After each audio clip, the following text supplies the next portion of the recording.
لێ قبول بکات، جەژنتان پیرۆز بێت. داواکارم لە خوای گەورە و میهرەبان ئەم جەژنە بکاتە مایەی خەیر و خۆشی بۆ دنیا و قیامەتمان، کە بەڕاستی ئەمڕۆ ڕۆژێکی پیرۆزە، هەم جەژنە و هەم جومعەیە. خوای گەورە و میهرەبان وڵاتمان لە شەڕ و بەڵا و موسیبەت بەدوورکە یا رب العالمین. خۆشەویستان، إمام ابن جوزي رحمة إخوائي لبيد فرمي إن مشقة الطاعة تذهب ويبقى ثوابها.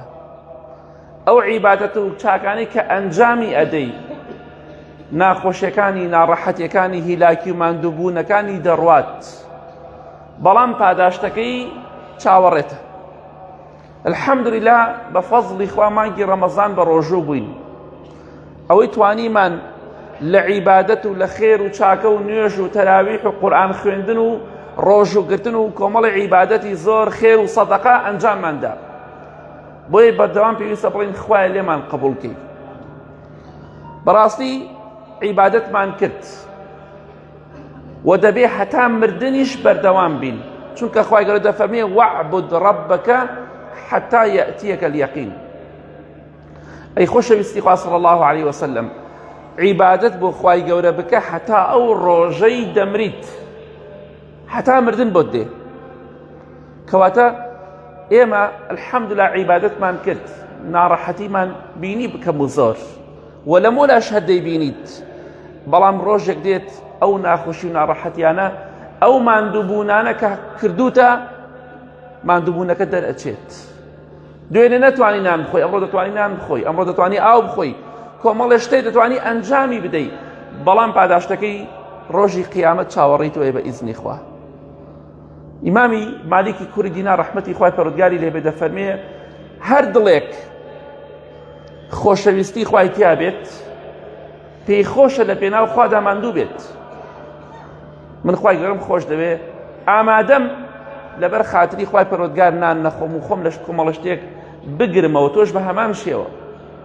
بۆیە ئینشاءڵڵا ئەوەی کە کردومانە بەردەوام بین لەسەری، وازی لێ نەهێنین، چونکە کاتێکە خوای گەورە و میهرەبان ئادەمیزادی دروست کرد، ئیبلیس دوژمنی مرۆڤایەتی نەفرەتی خوای لێبێ وتی ئەی پەروەردگار، سوێن بە گەورەی و دەسەڵاتی تۆ، هەتا ڕۆح لە لاشەیان نابێت، ئەبێ عەبدەکانی تۆ بەندەکانی تۆ گومڕا و سەرلێشێوا بکەم. ئەمە هەڕەشەی دوژمنی خوا و دوژمنی مرۆڤایەتیە. سوێن بە گەورەی و دەسەڵاتی تۆ خوایە، هەتا ڕۆح لە لاشەیان نابێ، ئەبێ هەوڵدم گومڕایان کەم، سەرگەردانیان کەم، سەرلێشێوامیان کەم، لە ڕێگای خوا دەریان کەم، لە ڕاست و لە چەپ و لە پێش و لە دواو بۆیان دێم. خوای گەورەش فەرمووی ئەی ئیبلیس، سوێن بە گەورەی و دەسەڵاتی خۆم، هەتا ئەوان داوای لێخۆشبوونم لێکردن لیان خۆشە بن، هەتا ئەوان بڵێن خوایە لێمان خۆش بە، من لیان خۆش دەبم. کەواتە دوژمنەکەت هەتا مردن واز لێ نایەنێ، دەیەوێت لە ڕێگای خوا دەرت بکە. خوای گەورە و میهرەبانیش هەتا ئەو ڕۆژەی دەمریت هەر لێت خۆش ئەبێ بەو مەرجەی تۆ داوا لێ خۆشبوون لە خوا بکەیت. کەواتە خوات لەبیر نەچێت. مانگی ڕەمەزان ڕۆشت، بەڵام دڵنیابە دێتەوە، دڵنیابە لەوەی کە مانگێتر هەم بە هەمان شێوە لە ساڵە ترا دێتەوە، بەڵام ئایا ئەو کاتە من و تۆ پێی دەگەین یا پێی ناگەین؟ بێگومان کۆمەڵە ئازیزێکمان، کۆمەڵە خۆشەویستێکمان لەدەست ئەجێ و ئەڕوات. بۆیە ئەوەی کە لە مانگی ڕەمەزانە ئەو بینایەکە دروستمان کردووە، ئەو عیبادەتانی کە ئەنجاممانداوە لە مانگی ڕەمەزانە، با دوای مانگی ڕەمەزان نەیڕوخێنین. ئەوەی کە ڕەنجەشانی خۆمان و خۆمان ماندوو کرۆ بە عیبادەت و خواپەرستی، با بەتاڵی نەکەینەوە، با ڕێگای خوا بگرین. خوای گەورە ئەو بارانە بە ڕەحمەتەی باراندووە، بۆنەی باراندووە، تۆ بڕۆی دیجەیەک دابنی لەبان ئەو گژ و گیا سەوزە جوانە هەتایە وەرە هەڵپەڕیت و گوناه و تاوان کرد. بۆ نەهاتۆ خێزانەکەت بە سافیرەی بیبێ بۆ ناو سەتەها نەفەر.